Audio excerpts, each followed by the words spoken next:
Dear friends, एक बार फिर आपके समक्ष एक प्यारा सा कहानी लेकर के उपस्थित हूँ, जिस कहानी के माध्यम से हम लोग इंग्लिश पढ़ना सीखेंगे, साथ साथ इंग्लिश का हिंदी अनुवाद करना सीखेंगे और नए नए वर्ड मीनिंग भी सीखेंगे, जो हम लोग को इंग्लिश पढ़ने, लिखने और बोलने में सहायता करेगा दोस्तों। तो चलिए बिना देर के उस कहानी को पढ़ना शुरू करते हैं और इंग्लिश सीखते हैं दोस्तों। कहानी का टाइटल क्या है दोस्तों? The drummers sun. ड्रमर्स होता है दोस्तों ढोलक बजाने वाला, यानी कि ढोलक बजाने वाला का पुत्र। कहानी का टाइटल क्या है दोस्तों? ढोलक बजाने वाले का पुत्र। चलिए कहानी को पढ़ना शुरू करते हैं। बहुत रोमांचक कहानी प्यारे दोस्तों, तो कृपया इस वीडियो को आप अंत तक देखिएगा। A drummer lived with his wife and son. क्या था दोस्तों? ए ड्रामर यानी एक ढोलक बजाने वाला अपने पत्नी और पुत्र के साथ, विच मीन्स होता है दोस्तों साथ, लिव्ड यानी रहता था। क्या था दोस्तों? एक ड्रामर यानी एक ढोलक बजाने वाला अपने पत्नी और पुत्र के साथ रहता था। He was very skilled at his work. क्या था दोस्तों? वह जो अपने काम में, हिज वर्क यानी अपने काम में क्या था? कुशल था, बहुत कुशल था। वेरी स्किल्ड यानी बहुत कुशल था, यानी कहने का अर्थ हुआ वह अपने काम में क्या था दोस्तों? बहुत कुशल था, बहुत निपुण था। He use to teach his son to play the drum. वह जो है क्या करता था दोस्तों? अपने पुत्र को ढोलक बजाना, प्ले द ड्रम यानी ढोलक बजाना, यूज टू टीच यानी सिखाया करते थे। वह अपने पुत्र को ढोलक बजाना सिखाया करते थे। यूज टू मीन्स होता है दोस्तों सिखाया करते थे। वन डे मीन्स दोस्तों होता है एक दिन। A traveller told the man about a fair in the city. एक दिन एक यात्री, ट्रेवलर मीन्स होता है दोस्तों यात्री, एक यात्री टोल्ड द मैन एक यात्री ने आदमी से कहा, about a fair in the city एक शहर में, उस शहर में एक मेले के बारे में। क्या कहा? शहर में एक मेले के बारे में उसे कहा। सो इसीलिए the father and the son went to the annual fair. इसीलिए क्या हुआ दोस्तों? द फादर यानी पिता और पुत्र एनुअल फेयर यानी कि वार्षिक मेले में वेंट गया। सालाना लगता था, हर साल लगता था, उसे एनुअल फेयर किया गया। फेयर मीन्स होता है दोस्तों मेला। Many people gathered to watch them play their drums.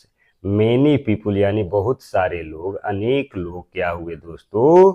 उनके ड्रम बजाने के, उनके ड्रम बजाने या ढोलक बजाने को देखने के लिए गैदर्ड हुए। क्या हुए दोस्तों? इकट्ठा हुए। बहुत सारे लोग उनके ढोलक बजाने को देखने के लिए गैदर हुए। क्या हुए दोस्तों? इकट्ठा हुए। गैदर मीन्स होता है दोस्तों इकट्ठा होना।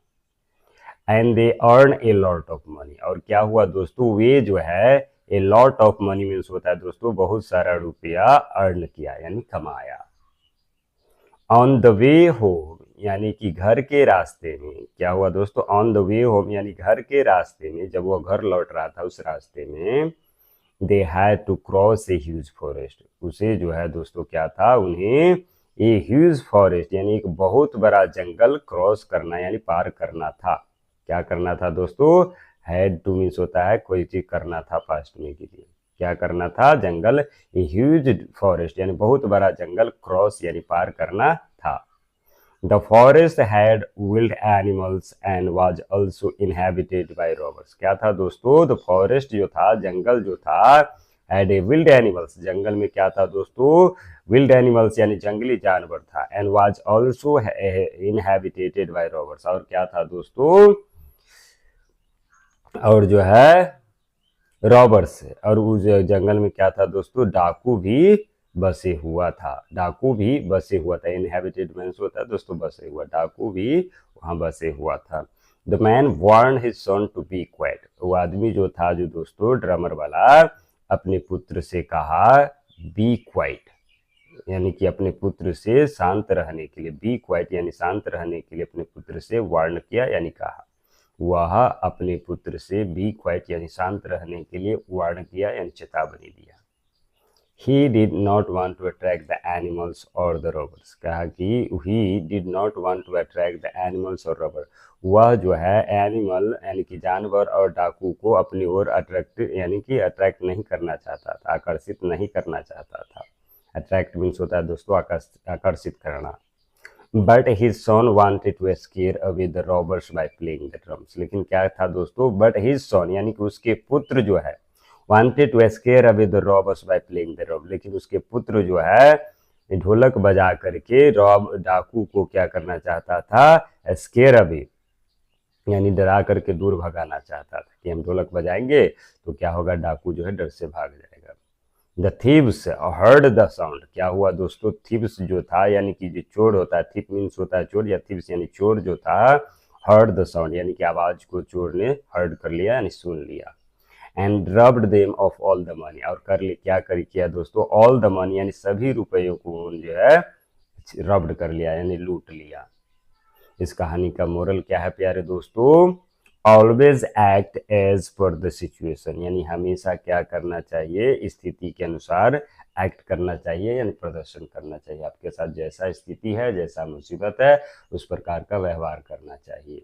Thanks for watching my dear English learner.